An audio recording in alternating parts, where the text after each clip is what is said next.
I am intrigued to see. We might have to maybe I don't have a producer, so we're figuring out everything kind of our own here. What's going on, dude? It's official. It has started. The NFL draft. Will the the reactions and the crazy stuff will happen probably by pick number 3. So, if anything, appreciate you being here. We're live from Radio Row here in Pittsburgh. I'm E. White. I do afternoons on 99.7 The Fox, do a lot of pregame stuff for the Carolina Panthers. And it's cool, man. It's a cool opportunity. It's cool to be here, cool to have fun, and, ultimately see where the Panthers are going to go, where a lot of these teams are going to go, But we got a lot happening, man. Who's on the stage right now?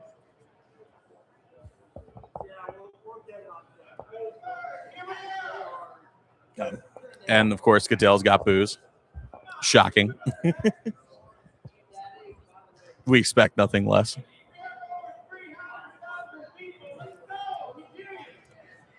He's really trying to hype him up, and it's not going well.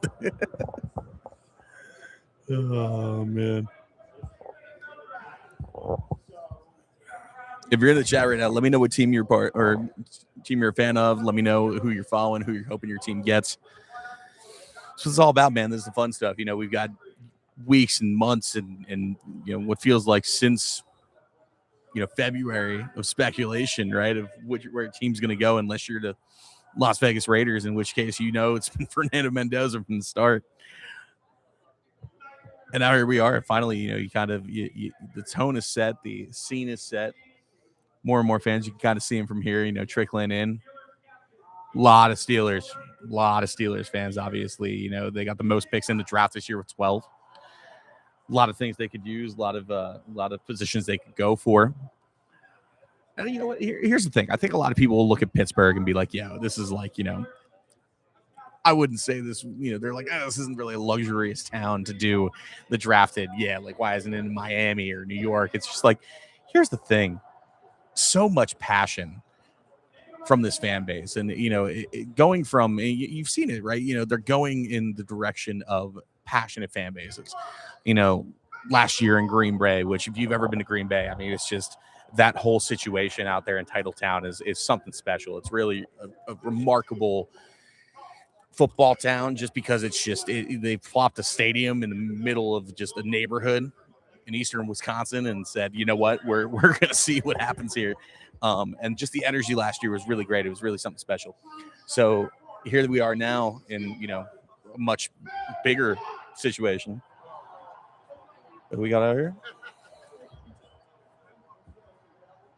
Looks like another Steelers legend, Hall of Famer. I can't tell who it is. They said Lynn Swann.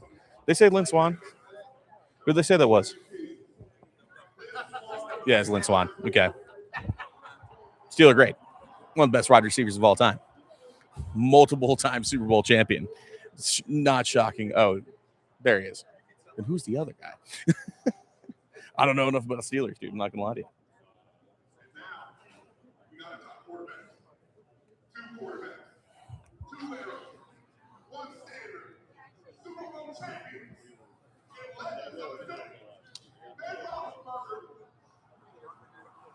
Oh, they brought out Big Ben.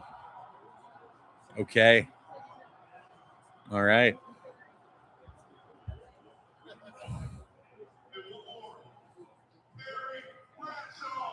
And Terry Bradshaw. Okay, so covering all the bases, covering all the eras here.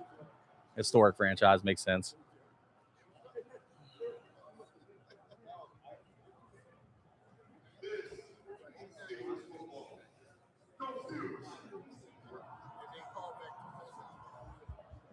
It's fun. It's a fun way to start, for sure.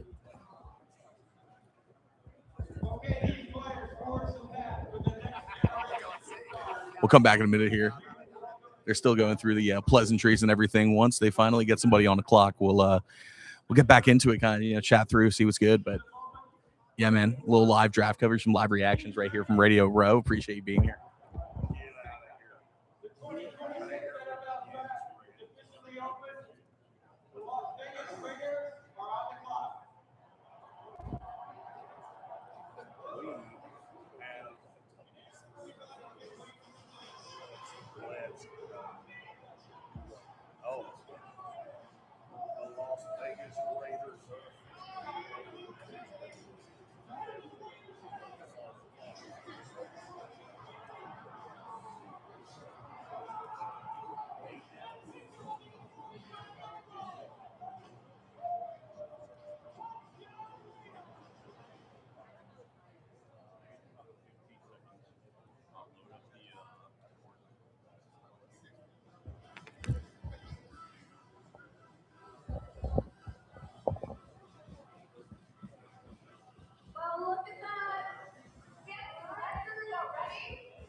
Okay, the Raiders officially on the clock, and now we just wait the longest time for the most obvious thing possible, Fernando Mendoza.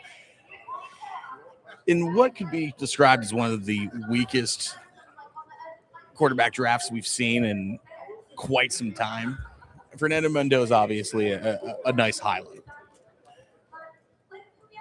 Obviously, you look at the year that Indiana had last year, what Curt Cignetti put together out there, it was absolutely insane. And ultimately, a lot of those guys are going to be going in the draft, whether it be early on, like Fernando Mendoza or Omar Cooper Jr., guys that, are fantastic options on the offensive end.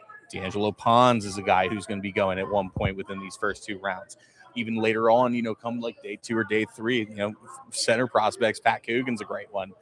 There's a lot that came out of that Indiana team, and so now you have Fernando Mendoza going to the Raiders, and you hope that he has the proper weapons there. I mean, obviously a little bit of a dramatic offseason with the Max Crosby situation for the Raiders, where it's like, oh, just kidding, like, nope, never mind, like, you're still a Raider, and ultimately seems like he's committed, seems like he's excited to stay in that organization. And hopefully now looking and seeing that, at least in their eyes, their franchise quarterback, right? It's like, without question, their franchise quarterback. We'll see how he performs, but, I think there are the people who really love Fernando Mendoza, and then there's the people who are like, listen, it's just a weak, it's a bright spot in a very weak quarterback class. Once you get past Fernando Mendoza and Ty Simpson, you could go various different ways. I'm one of the few people that probably has a vested interest in seeing Diego Pavia have some success. I think he's a guy who, given his attitude, has dropped a lot further down. I don't want to say it, like Shedeur Sanders, not that, that's an extreme version of it, right? But I think Diego Pavia was a guy who could have gone 3rd, 4th round, and I think just because of his attitude, his social, the way he is, the fact that he's older, guy who might not even get drafted. But I think there's potential there. I could nerd out about the quarterback class, but, obviously we're mostly focused right now waiting to see Fernando Mendoza get his name called, which, unless by an act of God or the biggest swerve of all time, we're talking like NWO, like Hulk Hogan swerve level, we're getting what we all expect we're getting. So we'll see here, man. It's very strange. I will say it's very strange watching the draft from in here, and it's obviously not the NFL broadcast, so they just go to like this random house band, which is very strange, to say the least. They're not bad though. I'll give them credit. Like 6.5 out of 10. The singers aren't the best, but the band's good, so it's plus.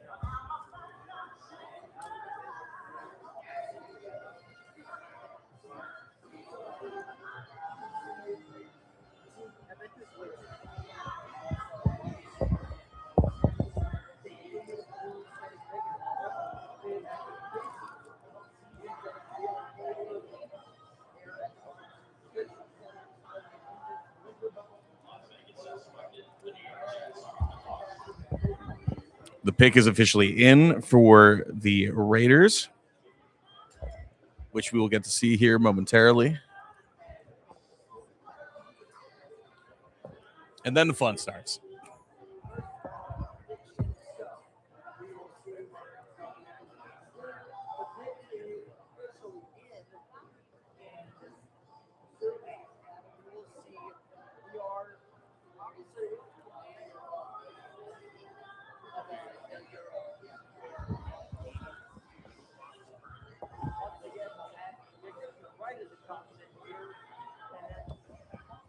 If you're just checking in here, the Raiders just put in their picks, so we know what's happening.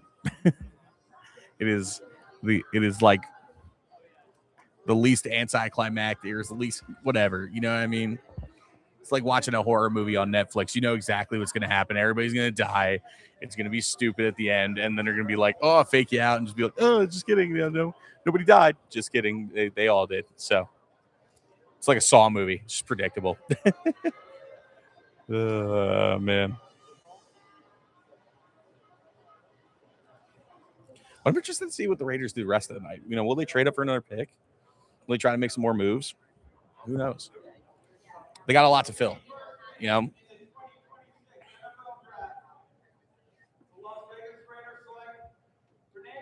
There it is.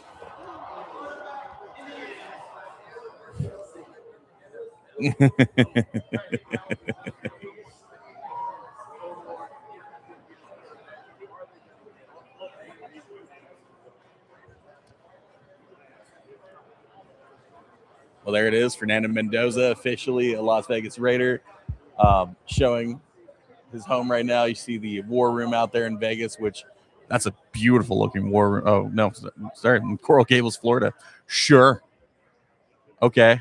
Why isn't there a War Room in Vegas? That's wild to me.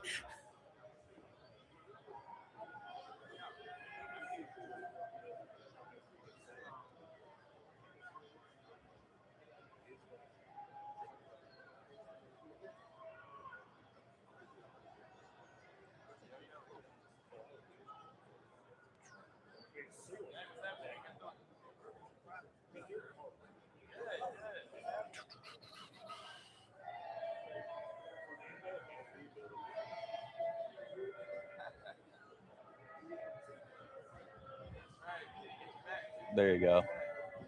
And Raider Nation showing out here in Pittsburgh, obviously. A lot of Raiders media here at the draft. Actually got a member of Las Vegas radio network next to me right now. So, and talking about the pick and, you know, seems pretty stoked about it.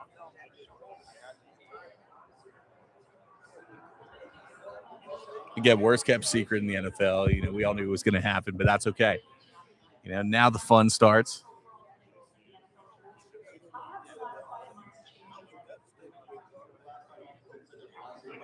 This guy is like literally like there's nothing wrong with this human being. He is like the most like perfectly nice, just like straight and narrow human. And I can't help but feel like Vegas is gonna ruin him. I don't know, man. It's so funny to me. But hey, listen, they made some good acquisitions in the offseason. You know, getting a guy like Jalen Naylor is going to be helping out as well. You know, it's uphill battle for the Raiders, but this is obviously a great step in the right direction for them. I think this was a no-brainer pick. I mean, listen, there's a lot they need to work on, and you know, this is definitely something that will help them out. Not to mention, I mean, getting Max Crosby back ultimately, that return is massive for him. So, a lot of positive vibes, a lot of big things there. I gotta hop on the radio real quick. Do a little cut in very quickly here. So don't mind me, but we're going live here on 99.7 The Fox in Charlotte, where I cover the Panthers for the most part of my career. But yeah, no, so Kirk and Fernando nerd on nerd mentoring. I like that. That's so accurate too. It's very real. And now we got the Jets fans just God, if you're a Jets fan, it's just, God bless, dude. Like you did it. Seriously. One of my best friends in college is a diehard Jets fan. That poor kid, man. Tough life to live. So you're asking them who they won. I mean, a lot of indication towards David Bailey. You know, that seems to be the big consensus out of Texas Tech. Dude's an athlete and a half. I think here's my thing. I thought he had a rough combine, and I think for me that was something where I want to see more effort. You know, in general, like I think, you know, when you're a higher pick or a higher prospect in the combine, what I want to see is effort. I want to see something that's, you know, just and David Bailey just really didn't put that in the way I wanted him to. Whereas like Sonny Styles is like, listen, I know like there's a difference in a couple $1,000,000, give or take, you know, where I land here in the draft. And so I think he took it a little bit more seriously. I love Sonny Styles. He's probably my favorite prospect in the draft, period. You know, interested to see where he's going to go here. I think I'm feeling to the Giants. I think he might make it that far. I mean, the Giants having the 5th and the 10th is ridiculous. And there's, you know, a lot of mock drafts that are now saying that it could be him and either Caleb Downs or Dylan Thieneman. I think that combination, that's a huge win for a really fun Giants team, man. There, you know, and it pains me because I grew up a diehard Eagles fan. And so anytime I see like Commanders, Giants, Cowboys, like, on the up and up. I'm like, oh, I don't know how I feel about it, but I also have to remain unbiased, right? It is what it is. But nonetheless, fun team. Jackson Dart, Cam Scatterbo. I mean, just two guys who are just really going to be a fantastic match together out there. Oh, and Rod's is back. We're going to see who's going. Will it be David Bailey?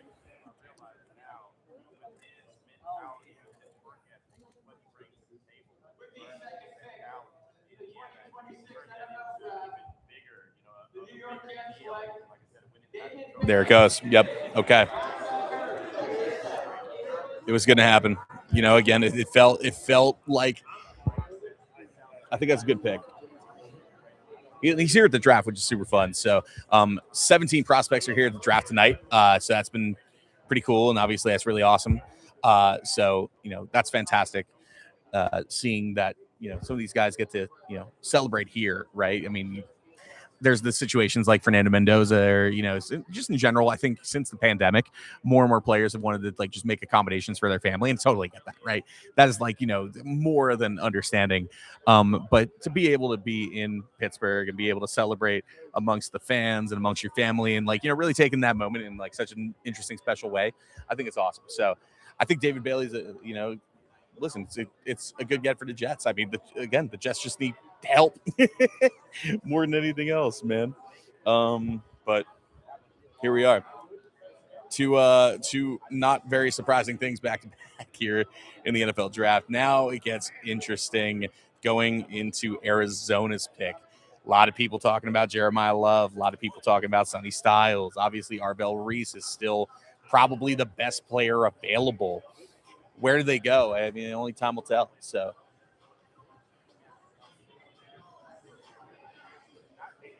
he seems stoked for sure. He definitely needs a little bit better drip on the field. He doesn't he literally, I don't know if you've seen David Bailey highlights. No gloves, no armbands, no nothing. Dude is old school. It's hilarious. I kind of love it. Oh, man. We'll be back right in a second here. Got to take care of a little business. But nonetheless, David Bailey, new member of the New York Jets.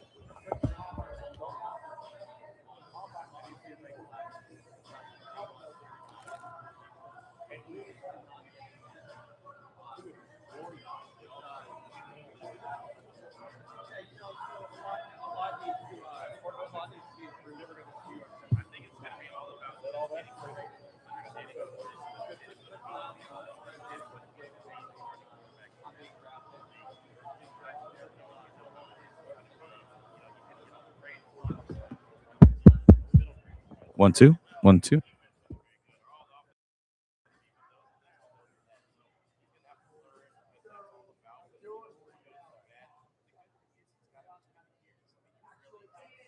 Check. Check. 1, 2, 1, 2. Check. 1, 2. Check. Can everybody hear me okay? Give me a thumbs up in the chat if you can hear me.